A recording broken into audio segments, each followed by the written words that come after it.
Hello,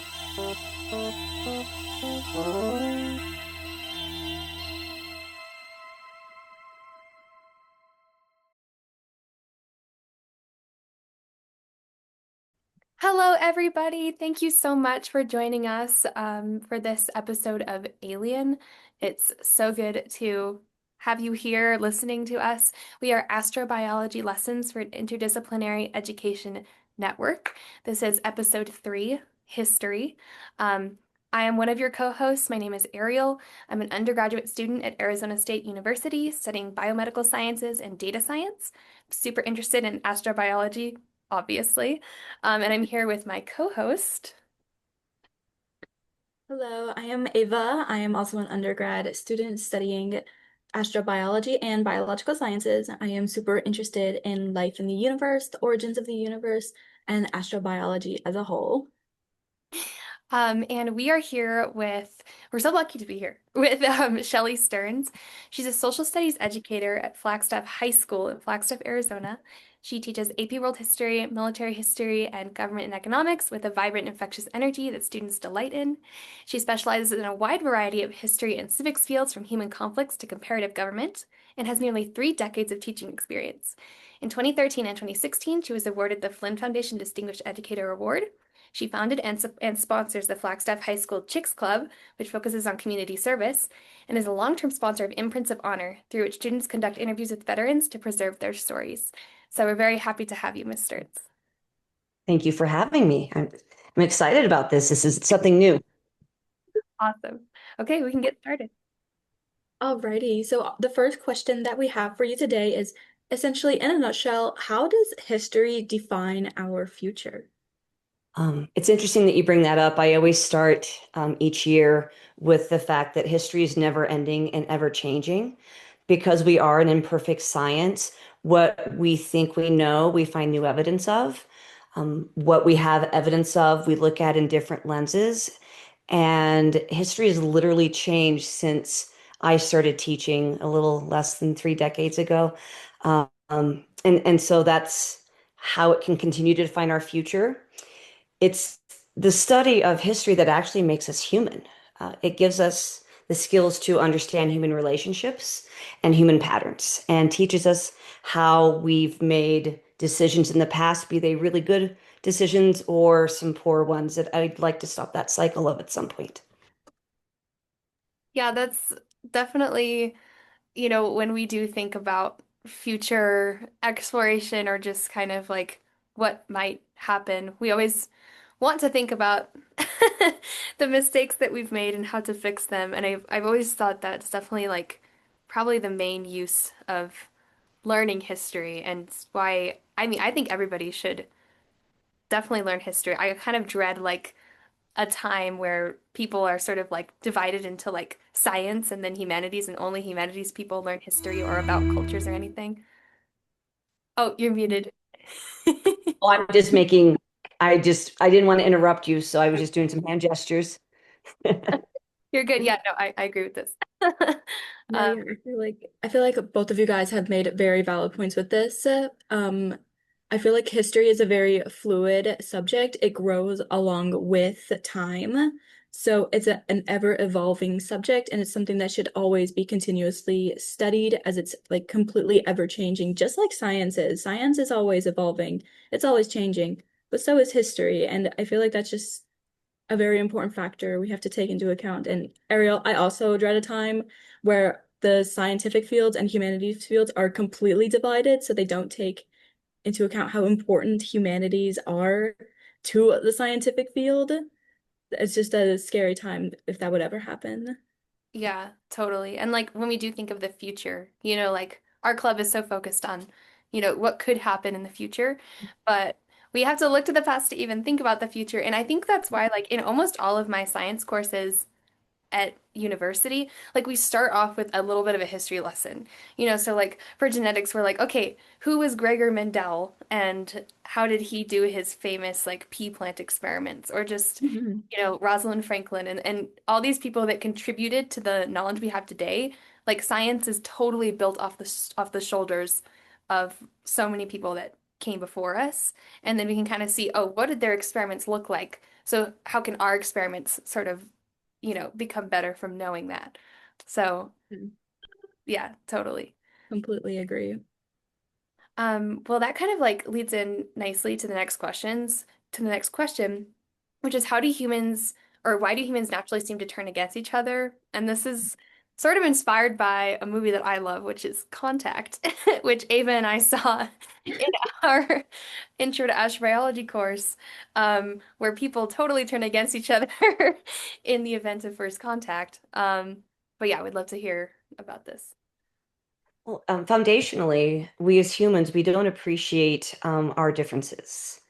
And we ignore how truly similar we are because that person is somebody else. They are an other. And if you look through, I've paid attention to this the last probably 38, 40 years or so because of looking in the political world and conflicts. And if you talk to people who are in a conflict actively right now from the 90s through Ukraine and Gaza right now, all that everybody ever wants is for their kid to have an opportunity for a good life. And that is a universal, no matter what line of latitude you're on, no matter what continent you're on, no matter who your enemy is. And so that's the crux of it. But I do believe that your generation and the generations coming behind you, I see more uh, ability to appreciate the differences and get to know them as nothing that is a danger, but something that is just another facet to that those humans are. Because ultimately, we're all subject to the force of scarcity on our planet. And I think it's from those fears that our lack of appreciation for each other derives from. Yeah, resources and oh my gosh. Yeah, I really like what you said about how everybody just wants their kids to have opportunities and people, I think we tend to, at least sometimes I fall into the trap of thinking, oh, if I'm feeling pessimistic or whatever, I'll be like, oh, humans are naturally like selfish or, like, but that's I mean, pe people need to look out for their families. They need to look out for themselves. And it's not selfish to look out for your family. It's not selfish to want a good life for your kid. Um, Especially when, like, the tides and the winds of political conflict and global conflict are just throwing people around. Like, it's not anybody's, like, individuals aren't really, like, civilians aren't at fault for any of this. So it's really, it's sad to think about. I also think that it's sort of universalizing to just understand how people are the same at a basic level. We want the same things. Uh, yeah, and I don't know, like if I'm trying to connect this to our whole mission here, I kind of am thinking of how we don't we see divides between cultures more than we see connections between them, and like cultures that we imagine coming in contact with, like oh my gosh. Exactly. It's like it's so crazy, but if we kind of like can have that empathy and that understanding, that insight, I think that's super useful. I completely agree with you, Ariel. I also think that along with the resources line, a lot of reasons why we are continuously divided is those resources because long, long time ago, that is something that humans and animals them alike all fought over, like scarce resources like water, food, shelters, all those kinds of things. And it just continued down the line that we continue to fight over it. And then I feel like thinking along the line that we all want the same thing. We want a future for our children. We want to have community within our family, we want to keep our family safe. I feel like those kinds of similarities within all cultures, all families, I feel like something like that can bring people closer if they realize that we all just want the same thing. So hopefully in the future, maybe we can finally realize that and a lot of like needless violence will stop.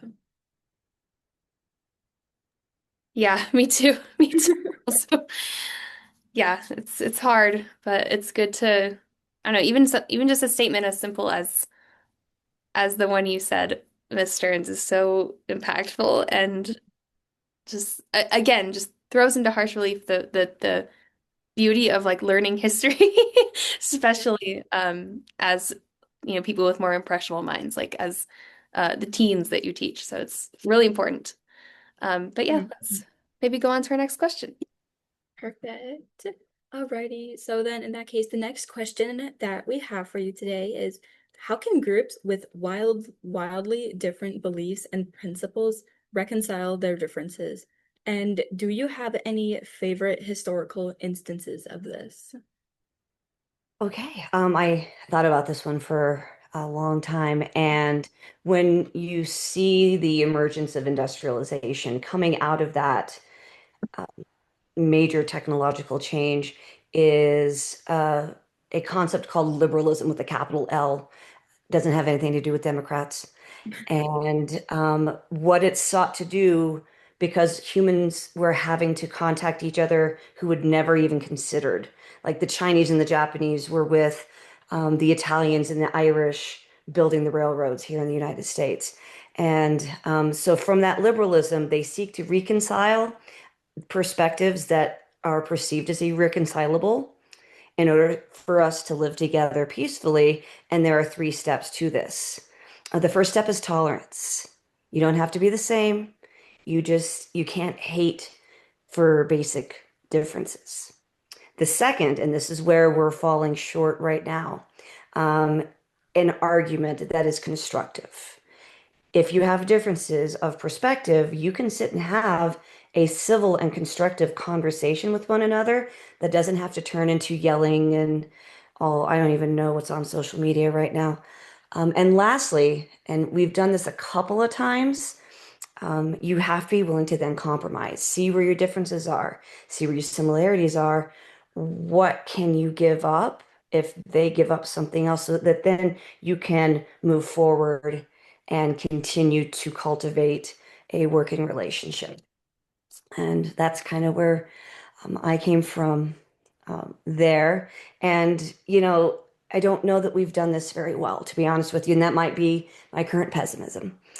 um, Mr. Brum and Ariel, were talking to each other about this, and um, he came up with I talked about the Enlightenment, he talked about the Great Awakening and the Second Industrial Revolution, which kind of talks about how religion and science can also work together as well. But which is your next question? Yeah. Yeah. Wow.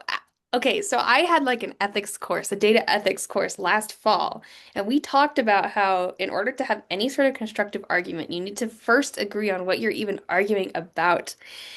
And that was really interesting because I feel like we take that for granted, but all the arguments we have really do tend to be these heated conversations where people are just sort of arguing for something that they truly like believe is correct, but then the other person doesn't even is not even on that same like platform. They're somewhere else that's completely different that they believe is truly correct, but they and so then each person sees the other one as not seeing what they're talking about at all, and then they just butt heads. They don't like concede to each other. They don't listen to each other. So um in that class we actually watched the famous Monty Python sketch, the argument sketch. I don't know if you guys have seen that one, but it's basically Monty Python is a comedy troupe, and they do this funny little skit where you like go to a little establishment to pay to have an argument with somebody. So at the receptionist desk, you're like, okay, I'm gonna spend $20 for like 5 minutes of arguing. So then he goes into the little room with the person who's gonna argue with him. And he goes, well, I'm here. I paid my money. And the guy's like, no, you didn't. And he's like, yes, I did. No, you didn't. Yes, I did. So then we just see them, we just see them argue about that.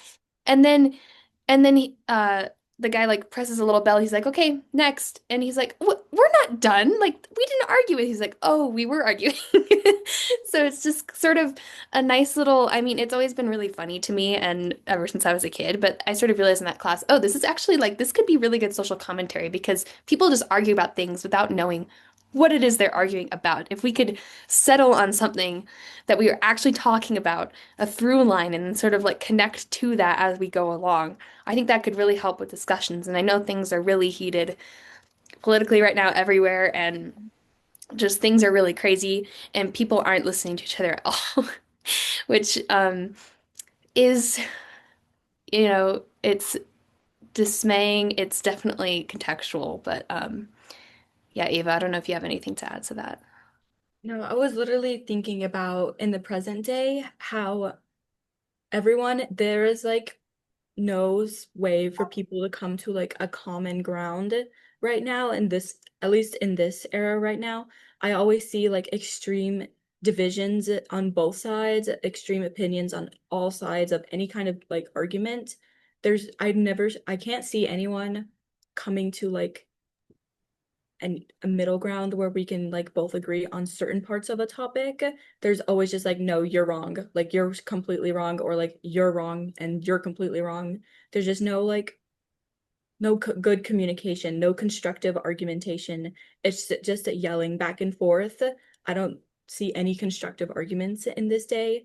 So it's just very disheartening to see that, especially when I know what all we want as a like literally as a whole is progress, and we just want to have again that future for our children and that future and safety for our families, but we just cannot come to a common ground on a lot of these things, and it's just disheartening to see. Yeah. I did read an article last weekend, and it did say that the divisive people are the ones who are shouting that loudest. And so they are taking all of they are the reason that we're perceiving that we are actually really, really divided. And if you poll like 75 to 80% of people in the United States, we're kind of in the middle, but our voices aren't being heard. And that then continues the perception that we are further from um, coming together than ever before, when I think is a part of that ebb and flow, like Mhm. you had talked about earlier, Ariel, was um, it just feels because we're experiencing it for real and it's our future and you guys have so much to look forward to. I think it just makes it feel like it's really, really bad. And it is. Don't think it's not, but I think sometimes it's not, for some people, it's not as bad as we perceive, perhaps. At least that there's my hope. There's my optimism. Yeah, yeah. I like that optimism, and I also think in this day and age of social media being so prevalent, those polarized views are definitely being pushed to the top, because that's what algorithms want. Things are sensational, things are sensationalized, and I think politics is very sensationalized right now, and it's definitely, it's maybe not the way I would want it to be. I think politics needs to be a very thoughtful process that involves a lot of collaboration. And so yeah, I'm glad that there's discourse I'm really glad there are conversations and discourse going on, but I don't think it's going on in the right way. And to kind of bring it back to, I realized I didn't quite explain Contact when I mentioned it, but it's this wonderful movie based off of a book by Carl Sagan that sort of goes into how people do divide into like factions and groups based on their beliefs when in that event of first contact with aliens, because the main character like figures out that there's a radio broadcast um, coming from Vega, and everybody just absolutely loses their minds and people completely divide and nobody can come to and people are getting hurt. There's violence. And the main difference is between people who are religious and people who are atheistic. And there's this really compelling conversation between two of the main characters, one of which is religious, one of which is atheistic, about um, like, why do you think, the religious person says, why do you believe so firmly that there is no God? And she says, why do you believe so firmly that there is a God? And they have this like butting of heads, and so the story kind of leaves it ambiguous as to whether or not they can reconcile that and say, well, maybe there is ambiguity. Maybe there's some sort of middle ground here. Um, and I always kind of have that perspective that there's sort of faith either way. If you're very atheistic or something, you kind of are putting faith in purely science, which is totally fine. And then I also think it's totally fine to put your faith in a god or a pantheon or something like that. So this does lead naturally into our next question, which Ms. Stearns referenced, which is how have religion and science forced each other to grow over the centuries? So, ultimately, science is a movement based on logic and reason and evidence and things that you can test and test and test and test. And what you see is that application of logic and reason being applied to society through the Enlightenment is going to have the counter of the Great Awakening, where the religion will shift and formulate the morals in line with what they believe and strengthen their relevancy and say, but we're not irrelevant. You can't just, I mean, why do you have to believe in only a God or only aliens? Why can't you believe in both? I always wonder how if you're a Christian, how do you blend that with Darwin and make those things get resolved in your mind? And so we do see a lot of ebbs and flows there, and I don't think that it's going to change soon. It's a pretty big continuity for human beings. Yeah, I mean, just as a quick response, I will say I will go a little bit personal and say that I do consider myself to be a Christian, but I'm very scientific and I personally don't think evolution is something to be believed in. I think it's fact, and I think denying science leads us down really, really bad paths, as we can see. So, I do think denying evolution leads to things like denying climate change, like denying vaccines, like denying stuff like that. So, really bad. But yeah, I will say that it's an ebb and flow within my own mind, and it's really interesting to kind of think about that applied to an entire species of people who have the capability to organize together to believe in something that they can't see, take that leap of faith, but also to do the tests and experiments and um, understand what's real and what's very much like we can see this, we can test this. And of course, I think science is one of the most beautiful things in the entire world. This is why I get upset when people say they're going to use AI to automate science. That's ridiculous to me. That's one of the main reasons we started this club. But um, but yeah, Ava, if you want to chime in there. Yeah, no, I would love to respond to the thinking that why if you can believe in God, but you can totally believe in aliens too, because actually, as someone that has been studying space for a while now and who is absolutely loves space and I'm very scientific based, studying space has made me feel more religious in a way because we are constantly studying like the evolution of planets, the evolution of stars, understanding a lot of the astrophysics behind everything. But then I'm just thinking like, how did this all come about exactly? Because even to the edge of our solar system, we only see remnants of the Big Bang that had happened billions of years ago. Well, what is beyond that, and how did it even get here in the first place? And it does make me feel closer to religion. I can't necessarily specify what kind of religion I believe in, as I am an agnostic individual from my own perspective, but I definitely believe in a sort of higher power because also in one of my classes we were talking about how everything in our universe must obey the laws of physics. But what if there are some things that just don't obey our laws of physics? I know that sounds like something my physics professors will not like to hear, but I'm just thinking, what if there are some things out further beyond our observable universe that don't obey the laws of physics that we know? And how would it have gotten there if not a sort of higher power? Those are just my own thoughts on that. But I definitely believe that science and religion kind of like they drive each other, if not out of just like the two communities competing against each other for something, but also just like communication overall, because if one group could be trying to prove the other wrong or vice versa. But I also believe that they do have the ability to come together and have these very important discussions about scientific basis of life, religious basis of life, and all of that. Totally, totally. I really appreciate like you talking about how through your studies, things has just sort of like occurred to you. And I think it's never, I don't ever think it's a bad thing to have things occur to you that require a little bit of like oh, like a little bit of a leap of faith, like, oh, I can't observe that, but it's occurring to me. And I think that's totally fine. I also think it's fine to be an atheist. I totally think that people have absolutely every right to say, this is what I can see, this is what we can observe, and this is what's real, and this is all that's real.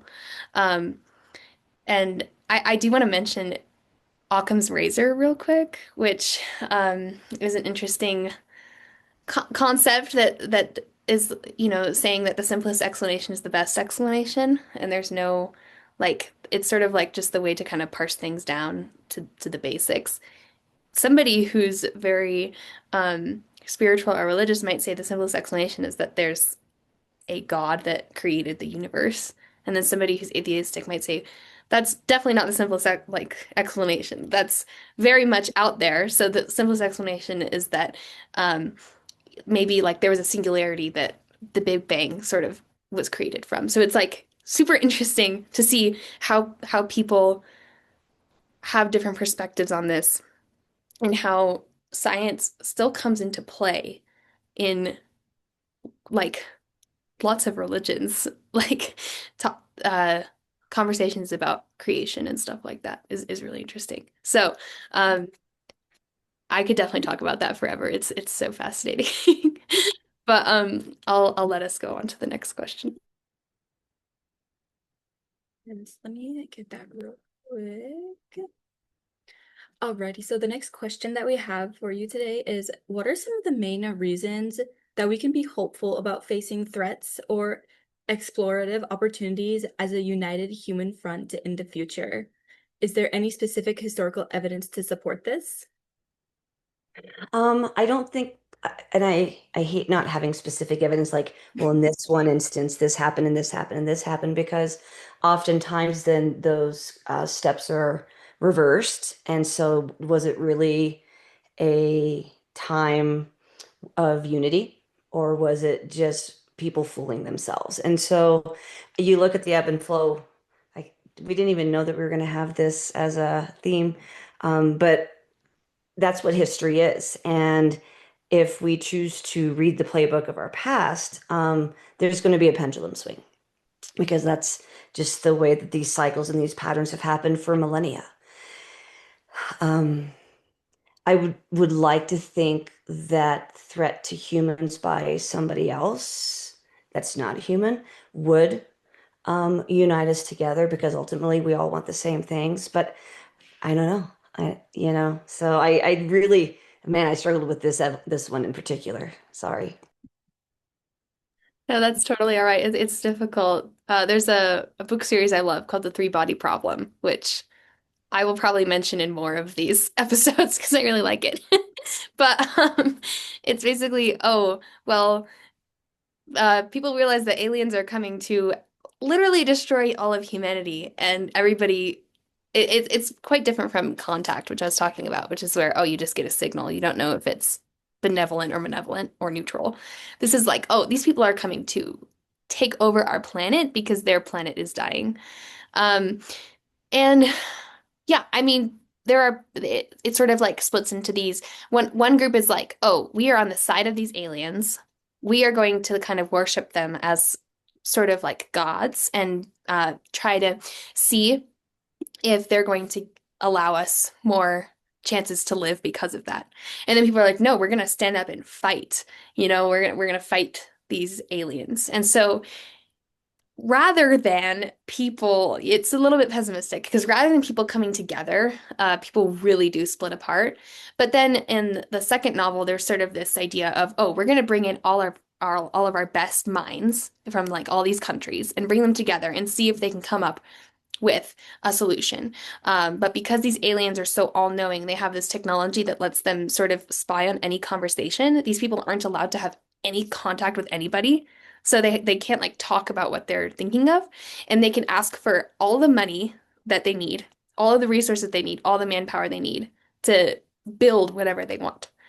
So, I mean, that's a lot of trust that you're placing in somebody, but they have to because because humanity's facing like the worst extinction event that we can imagine, which is just a very advanced civilization like killing all of us at once. So that is interesting too. You place all of your trust in like a few number of people, and things can go very wrong with that. I think we've definitely seen that over the years in history. But so yeah, different approaches. Like, oh, we could maybe technically elect these like leaders, these scientific leaders to lead us. We could split into different groups. We could come together in the face of challenge and just everything's sunshine and rainbows because we're all united by fear. Um, and another part of this question is like, what about united by hope? What about united by exploration? But then we do have people who are capitalizing off of exploration in terms of space tourism. So it's interesting.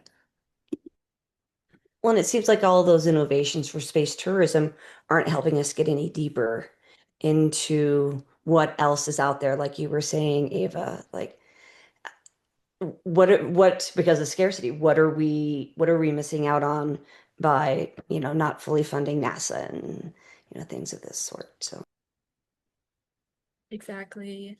Like with space tourism, I have my own opinions on that, but I also know that NASA had did receive a lot of like budget cuts within the last year, and it's really taken a toll on them as a exploration corporation. Like obviously they're still very, very, very rich, but the budget cuts definitely did take set us back on a lot of their projects that they had planned on sending out regarding like more exploration of the universe, understanding the geology or composition of certain moons and planets and stuff like that.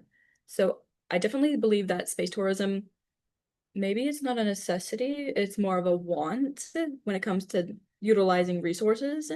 I would say it's more of a want than a need.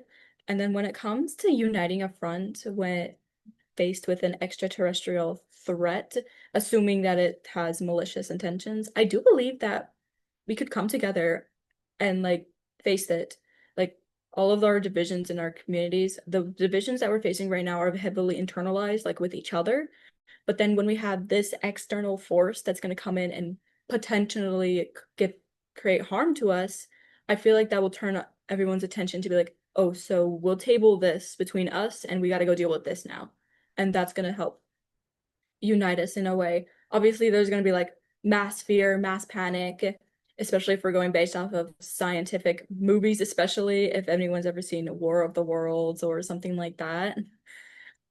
I believe that it will have create like mass panic at first, but then we're going to realize, okay, so in order to defeat this threat, we're going to have to come together.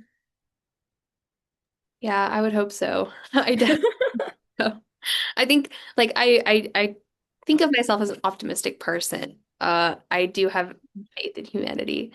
Um, but we definitely make a lot of mistakes, of course. But that's it. That is why we learn about history, uh, to learn from our mistakes. Um, and I agree with you, Ava. I think that space tourism is definitely more of a want. I personally don't think it's a good use of the resources that we have.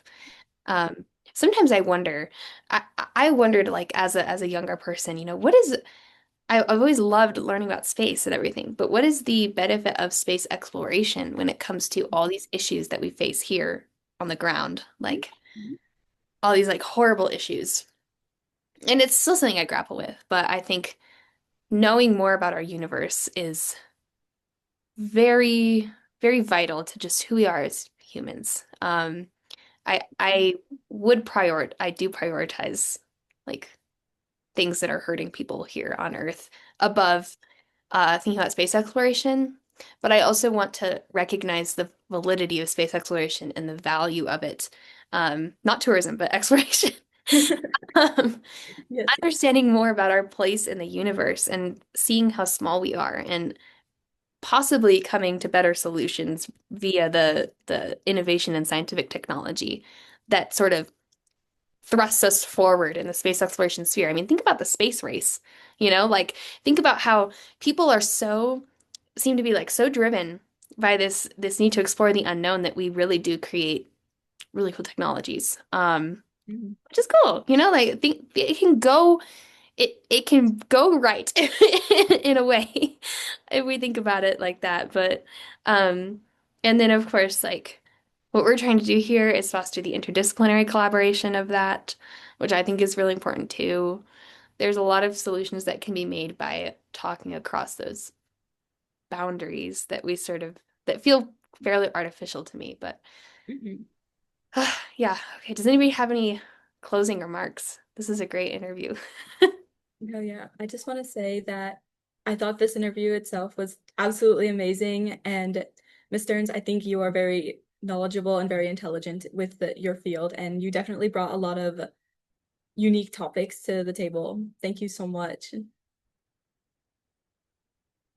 You're welcome. I didn't prepare any closing remarks, though. You're good. Yeah, thank you so much for being here. We really, really appreciate it. We're really glad we got to talk about this.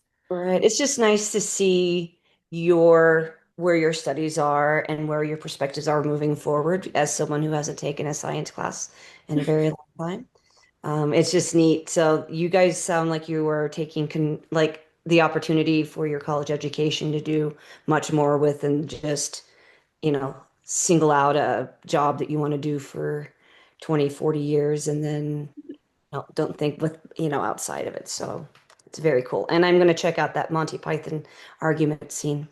Yep, you better. Anybody who's listening better check that out. It's really funny. It's very good. All right. Well, never hesitate to contact me. It was lovely to spend part of my Sunday with you.